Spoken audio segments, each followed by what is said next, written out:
Singapore naman, kahit minister ka pa, kung nagnakaw ka, ikukulong ka hanggang sa pagtanda mo at uubusin ng pera mo. Oh, iyan, nakita nyo ha.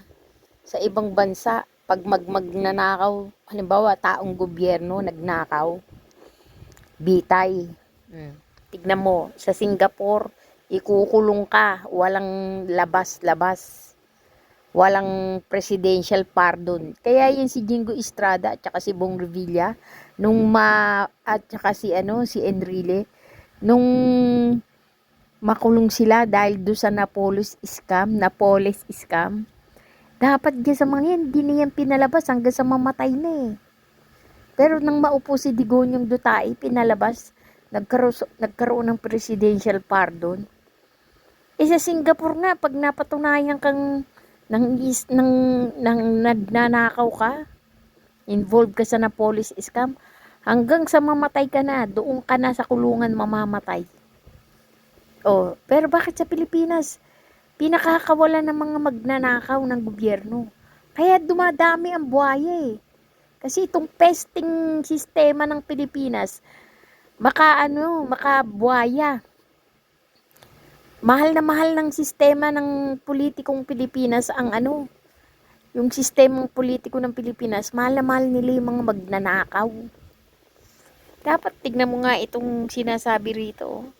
Matik death penalty sa sa bansang China. Kung isa kang korap na opisyal, matik death penalty ang bagsak mo. Sa Singapore naman, kahit minister ka pa, kung nagnakaw ka, ikukulong ka hanggang sa pagtanda mo at uubusin ng pera mo sa bangko. Samantalang sa United Kingdom naman, kahit CEO ka pa, yung multa na ipapataw sa'yo, unlimited. Ito ang mga bagay na ginagawa ng ibang bansa sa mga korap. Kaya naman ang tanong, kung kaya nila, bakit parang hindi natin magawa-gawa dito sa Pinas? Ayon sa isang article ng Rappler, ilang bansa ang gumagamit ng death penalty laban sa matinding korupsyon. Ang isang halimbawa ay yung nangyari sa China noon. Si Zhu Mayong, dating vice mayor ng Hangzhou, at Jiang Renji, dating vice mayor ng Suzhou, ay binitay matapos ma-reject ang kanilang mga apela. Ayon sa mga opisyal, si Zhu at Jiang ay nangulimbat at tumanggap ng suhol na halos 300 million yuan o katumbas ng 2.4 billion pesos. Sa Vietnam at Indonesia naman, may mga kasong death penalty din para sa mga large-scale graft. Ano ang epekto ng ganitong parusa? Malinaw ang mensahe ng gobyerno. Masisira ang buhay mo kung mangungurap ka. Pero may tanong dito, effective ba talaga ang parusang death penalty kung bulok naman ang justice system ng isang bansa? Mamaya pag-uusapan natin yan. Kung applicable bang death penalty sa Pilipinas? Doon naman sa bansang Singapore, wala silang sinasanto. Kasi kung may perfect example na bansa na zero tolerance, Singapore na yon. May agency pa nga sila na tinawag nilang CPID o Corrupt Practices Investigation Bureau na pwedeng mag-imbestiga kahit sino. Mapa-opisyal man yan, businessman, minister, nako,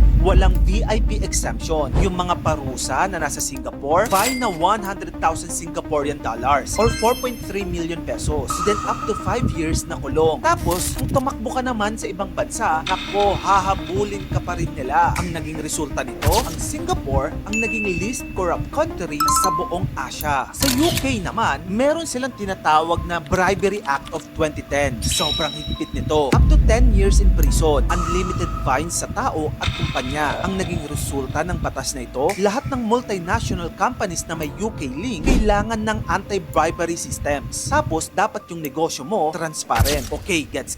Malupit ang mga parusa ng ibang bansa sa mga corrupt officials nila. Eh dito kaya sa atin sa Pinas, anong meron tayo? Well, meron naman tayong anti-graft law, ang RA 3019. Meron din tayong revised penal code bribery laws, tapos nandyan pang Office of the Ombudsman na sinamahan pa ng Sandigan Bayan Court. Pero anong problema? Ayon sa mga analyst, napakabagal ng kaso sa atin. Minsan, umaabot ng 5 to 15 years. Tapos, may mga untouchables pa. Alam mo naman yung hinatulan ng guilty, tapos hindi makulong-kulong. Maliban dyan, yung sinasagawang public public bidding at procurement sa ating gobyerno madalas may anomalya. And then, yung trust level ng tao dito sobrang baba. Kaya naman marami ang nagsasabi na dapat may death penalty na sa mga korap sa Pilipinas. Kung iisipin mo, parang fair nga. Pera yan ng tao, pera yan ng bayad. Bakit hindi bigyan ng mabigat na parusa? Pero ito ang real talk. Kung bulok ang justice system natin, delikado ang death penalty. Kasi isipin mo, kung mahirap ka, mabilis kang kasuhan. Kung mayaman ka, may abogado, may koneksyon, nako, pwede mong i-delay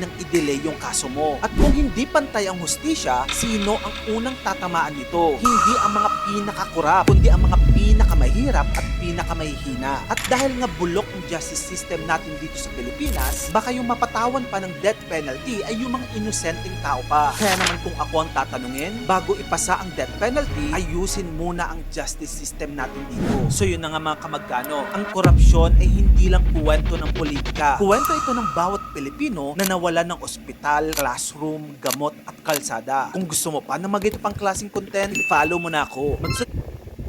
Alam nyo ba, na isa sa nagiging, dahil bulok ang justice system ng Pilipinas, ang nagiging isang resulta ng kabulukan ng justice system ay nagiging lumalawak o nagiging malakas ang loob ng mga magnanakaw sa gobyerno.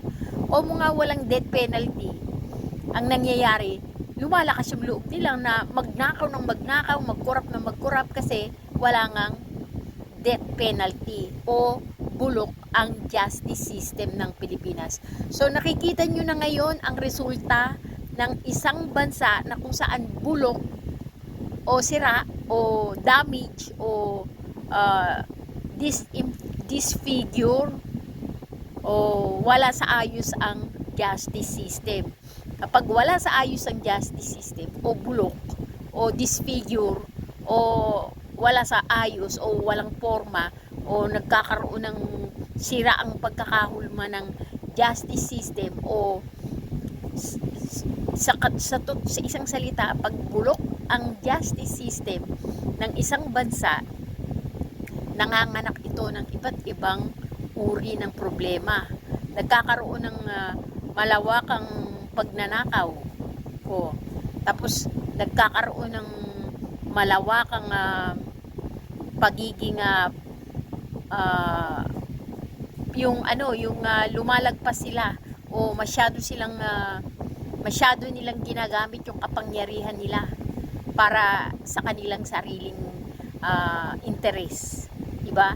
Halimbawa, kung isa kang congressman, may kapangyarihan kang magpapatay kasi marami kang nanakaw na pera, o may kapangyarihan kang magnakaw ng mga dokumento dahil congressman ka.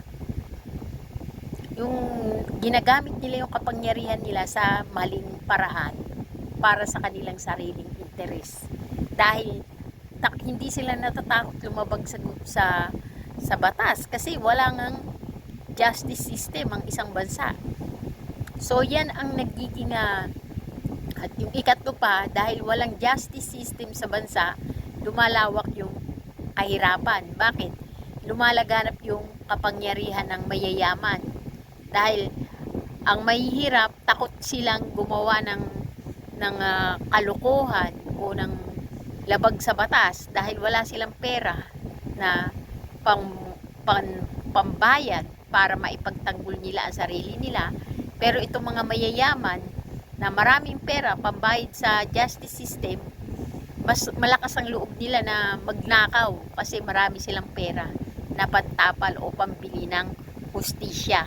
So lumalawak ngayon ang discrepancy o lumalawak ang agwat ng mayaman sa mahirap kasi gawa nga ng walang justice system ang isang bansa na katulad ng Pilipinas. So pag walang justice system ang Pilipinas o bulok ang justice system ng Pilipinas, lumalawak ang pagitan ng mahirap sa mayaman.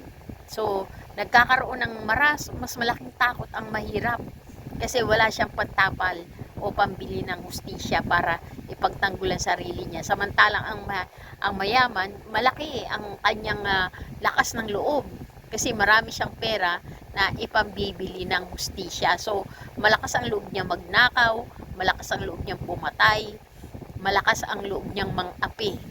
So, makikita mo ngayon ang tatlo sa nagiging dahilan kung bakit walang hustisya ang Pilipinas ngayon. Dahil, ang tanong, sino ang pumatay ng hustisya sa Pilipinas? Kasi dati, nung panahon ni matandang Marcos o Ferdinand Marcos Sr., meron pang death penalty sa Pilipinas.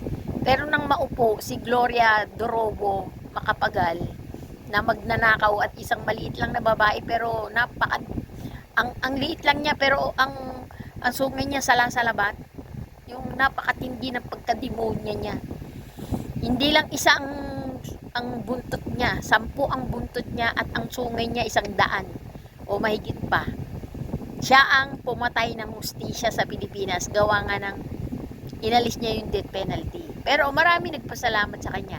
Pero alam niya, ahead ang utak niya na kailangan niya alisin yung death penalty kasi gagawa siya ng maraming kademonyuhan o kasamaan.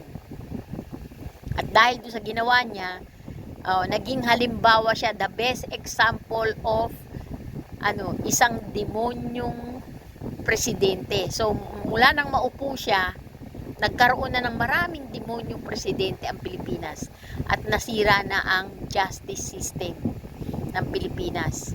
Kasi nawala na yung death penalty, nawala na rin ang takot.